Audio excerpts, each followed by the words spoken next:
Hello, my name is Xander Wilson, and today I'm doing Module 3 discussion form. This is español. One of the key topics of understanding the gender and number nouns in Spanish, unlike English, Spanish nouns can be either masculine or feminine. They use these for words such as like el libro, which means the book, which is masculine, while for the word the table, la mesa, is feminine. Additionally, both nouns and adjectives must agree in number, so los libros, the books, uses plural articles and adjectives.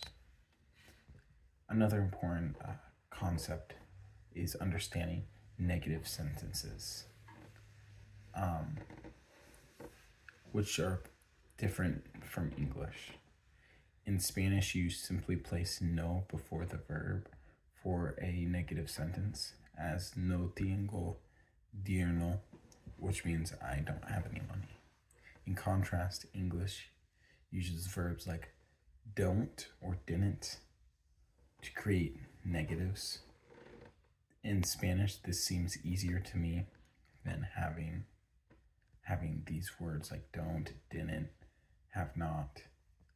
The next one is we learn sentences of possession using ser or to be verbs. They're structured differently in Spanish. In English, you would say, "This is John's book," using apostrophes to show that he is in possession of the book.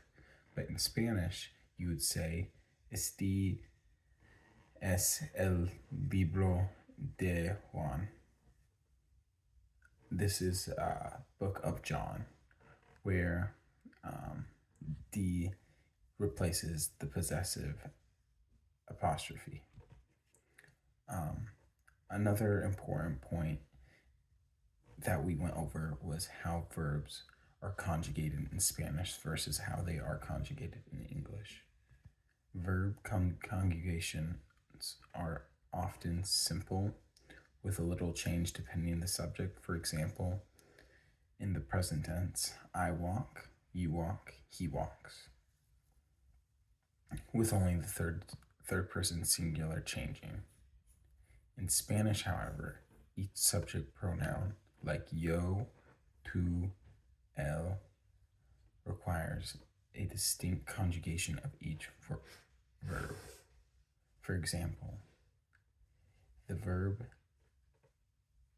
hablar, which means to speak, changes to yo hablo or tú hablas, and él habla. This makes subject pronouns important for clarifying who is performing the action. Another important thing we had studied over this week was understanding tú versus usted. It is very important for understanding respectful communication in Spanish. Tú is informal, which means you, used with friends or peers or people around the same age as you. Usted, on the other hand, is formal, you. You use this with your elders, with authority figures, or in a professional setting. When speaking Spanish, it's important to switch between these two and understand when it is appropriate to use tú or usted. That's basically what we've covered over this week. Thank you so much.